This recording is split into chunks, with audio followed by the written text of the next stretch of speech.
వైఎస్ఆర్సీపీ పట్టణ అధ్యక్షులు చిటికల అచ్యుతరామయ్య అధ్యక్షతన సీనియర్ వైఎస్ఆర్సీపీ నాయకులు మేడవరపు విద్యాసాగర్ ఇంటి వద్ద మీడియా సమావేశం. ఈ సందర్భంగా జెడ్పీటీసీ పోలినాటి బాబ్జీ, వైఎస్ఆర్సీపీ నాయకులు బత్తిన చిన్న, కౌన్సిలర్ ముప్పిడి అంజీ మాట్లాడుతూ రాష్ట్ర ముఖ్యమంత్రి వైఎస్ జగన్మోహన్ రెడ్డి విడుదల చేసిన మేనిఫెస్టోపై జంగారెడ్డిగూడెంలో ఏర్పాటు చేసిన బహిరంగ సభలో ప్రసంగించేందుకు సాప్ చైర్మన్ బైరెడ్డి సిద్ధార్థరెడ్డి గురవాయిగూడెం అయ్యప్ప దేవస్థానం నుండి భారీ బైక్ ర్యాలీతో బయలుదేరి గంగనమ్మ గుడి వద్ద గల వైఎస్ఆర్ రాజశేఖర రెడ్డి విగ్రహానికి పూలమాలలు వేసి అక్కడ ఏర్పాటు చేసిన సభలో ప్రసంగించెదరని, గనుక ప్రజలంతా పాల్గొని సభను జయప్రదం చేయాలని, ముఖ్యమంత్రి ప్రవేశపెట్టిన పథకాలను తెలుసుకోవాలని కోరారు. మేనిఫెస్టో ప్రజల ఆమోదం పొందినటువంటి మేనిఫెస్టో అతి సామాన్యుడు కూడా బతకగలిగేలాగా, అతి సామాన్యుడికి అందుబాటులో ఉండేలాగా విద్య, వైద్యం ఈ రెండిట్లకి ధనిక దేశాలు ఏవైతే ఉన్నాయో అవి కూడా విద్య మీద, వైద్యం మీద కాన్సన్ట్రేషన్ చేసి గొప్పగా డెవలప్ అయింది. అదే ఫార్ములానే మన ముఖ్యమంత్రి గారు 25 లక్షల వరకు కూడా వైద్యం ఊరికి అందిస్తూ, విద్యలో కూడా ఎల్కేజీ నుండి పీజీ వరకు కూడా, అలాగే ఉన్నత చదువులు, విదేశాల చదువులు కూడా ఉపయోగపడేలాగా ఈ బడ్జెట్ ఉందండి. ఈ మేనిఫెస్టో రానున్న రోజుల్లో మన ఎంపీ అభ్యర్థి సునీల్ కుమార్ గారు, ఎమ్మెల్యే అభ్యర్థి ఖమ్మం విజయరాజు గారికి ఓటేసి మళ్ళీ మన ముఖ్యమంత్రిగా జగన్మోహన్ రెడ్డి గారిని గెలిపించాలని ప్రజలందరినీ కోరుకుంటున్నాం. Chairman, shop chairman Byreddy Siddhartha Reddy గారు మరి భారీగా వందల సంఖ్యలో బైక్ ర్యాలీగా ఏర్పడి మరి వారు జంగారెడ్డి పట్టణంలోకి రావడం జరుగుతుంది. అలాగే జంగారెడ్డి పట్టణంలో ఉన్నటువంటి గంగానమ్మ గుడి సెంటర్లో ఉన్నటువంటి వైఎస్ఆర్ విగ్రహానికి పూలదండలు వేసి అక్కడ బహిరంగ మీటింగ్లో పాల్గొంటారని చెప్పి ఈ సందర్భంగా తెలియజేస్తూ, మరి వైఎస్ఆర్ కాంగ్రెస్ పార్టీ నాయకులు, కార్యకర్తలు, అభిమానులు అందరూ కూడా పాల్గొని ఈ కార్యక్రమాన్ని విజయవంతం ప్రార్థిస్తున్నారు.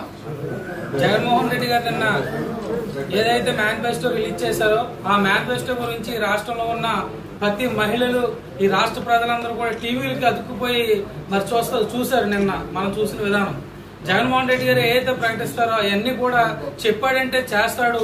జగన్మోహన్ రెడ్డి గారు మాట ఇస్తే మడమ తిప్పడు, మాట తప్పడు అనే విధంగా ఈ రాష్ట్ర ప్రజలు ఒక ఆలోచన మీద ఉండి నిన్న ఏదైతే మనం ప్రకటించారో జగన్మోహన్ రెడ్డి గారు అవన్నీ కూడా ప్రజలందరూ కూడా హర్షిస్తూ ఉన్నారు.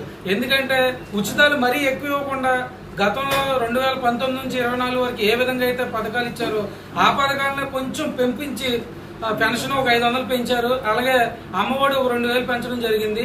అలాగే చేయూత కంటిన్యూ, అన్ని పథకాలు కంటిన్యూ చేస్తూ ఉద్యోగస్తులు ఎవరైతే ఉన్నారో ఉద్యోగస్తులకి మరి ఇల్లు కట్టుకునే విషయంలో 60% జగన్మోహన్ రెడ్డి గారు ప్రభుత్వం భరించేలాగా, 40% వాళ్ళే భరించేలాగా, అలాగే ఉద్యోగస్తుల పిల్లలకి విదేశీ విద్యా విధానం అమలు చేసి వారికి వడ్డీ రాయితీ అంటే 5 సంవత్సరాల వడ్డీ కూడా ప్రభుత్వం భరించే విధంగా, అలాగే విలేకరులకు కూడా ఇంటి స్థలాల విషయంలో కూడా మరి జగన్మోహన్ రెడ్డి గారు ఏ విధంగా అయితే అన్నారో అదే విధంగా మాట ఇచ్చిన ప్రకారం ఆయన చేస్తానికి సిద్ధంగా ఉన్నారు.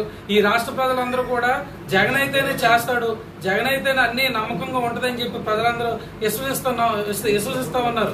ఎందుకంటే మేము ఈ రోజు ప్రజల్లోకి ఉదయం నుంచి మా దగ్గర చాలా మంది ప్రజలందరూ వస్తా ఉన్నారు, చాలా మంచిగా రిసీవ్ చేసుకుంటున్నారు. ఎందుకంటే జగన్ అన్న మేనిఫెస్టో బాగుందని చెప్పి చాలా మంది చెప్పడం జరిగింది. గతంలో చంద్రబాబు నాయుడు 600 హామీలు ఇచ్చి ఏ ఒక్క హామీ నెరవేర్చలేదు. జగన్మోహన్ రెడ్డి గారు నవరత్నాల పథకాలు పెట్టి 100% అమలు చేశారు. దాంట్లో లేని విధంగా 17 మెడికల్ కాలేజీలు, పోర్టుల విషయంలో చాలా అద్భుతంగా చేశాడు. ఉద్దానం సమస్య కూడా ఎప్పుడు మేనిఫెస్టోలో పెట్టాలి, అది కూడా సమస్య క్లియర్ చేశాడు అని చెప్పి ప్రజలందరూ కూడా హర్షిస్తా ఉన్నారు. దాన్ని బట్టి ఈ రాష్ట్ర ప్రజలందరికీ కూడా జగనన్న ఆశీర్వదించి 2024లో ముఖ్యమంత్రిని చేయాలని కోరుకుంటూ సెలవు తీసుకుంటాం. రేపు సాయంత్రం 4 గంటలకి జంగారెడ్డి మండలం గురవాయిగూడెం పంచాయతీలో అయ్యప్ప స్వామి టెంపుల్ దగ్గర నుంచి మన యువజన విభాగం అధ్యక్షుడు బైరెడ్డి సిద్ధార్థరెడ్డి గారి కార్యక్రమం ఉంటుంది. ఆ కార్యక్రమం అయ్యప్ప స్వామి టెంపుల్ దగ్గర నుంచి గంగానమ్మ వరకు కూడా మోటార్ సైకిల్ ర్యాలీ నిర్వహించడం జరిగింది. టౌన్లో కానీ రోడ్లో ఉన్న యువజన విభాగం అధ్యక్షుడు కానీ, అదేవిధంగా అనుబంధ సంస్థల అధ్యక్షులు వైఎస్ఆర్ పార్టీ నాయకులు కార్యకర్తలు అందరూ పాల్గొనాలని తెలియజేస్తూ ముఖ్యంగా ఈ కార్యక్రమంలో ఆయనతో పాటు ఖమ్మం విజయరాజు గారు ఎమ్మెల్యే అభ్యర్థి, కారుమూరు సునీల్ గారు ఎంపీ అభ్యర్థి కూడా పాల్గొంటారు. వారు విజయానికి కృషి చేస్తూ రేపు చేపట్టబోయే ప్రచార కార్యక్రమానికి అందరూ కూడా హాజరవ్వాలని చెప్పి తెలియజేస్తూ ముఖ్యంగా ఈ కార్యక్రమంలో రంగారెడ్డి ఎంపీపీ గారు, వైస్ ఎంపీపీలు, ఎంపీటీసీలు, అదేవిధంగా సర్పంచ్ గారు, మండలంలో అందరూ సర్పంచ్లు కూడా పాల్గొంటారు. అదేవిధంగా గ్రామ కమిటీ ప్రెసిడెంట్లు అందరూ కూడా పాల్గొంటారు. ముఖ్యంగా ఏంటంటే టౌన్లో ఉన్న మున్సిపల్ చైర్మన్లు, వైస్ చైర్మన్లు, కౌన్సిలర్స్, అదేవిధంగా అనుబంధ సంస్థల అధ్యక్షులు, పార్టీ అధ్యక్షులు కూడా అక్కడ గ్యాదర్ అవుతారు. అందరూ కలిపి ర్యాలీని సక్సెస్ చేద్దామని చెప్పి తెలియజేస్తూ ఈ కార్యక్రమంలో వైఎస్ఆర్ పార్టీ అభిమానులు, అదేవిధంగా బైరెడ్డి సిద్ధార్థ రెడ్డి అభిమానులు, జగన్మోహన్ రెడ్డి గారి అభిమానులు అందరూ కూడా పాల్గొనాలని చెప్పి తెలియజేస్తారు.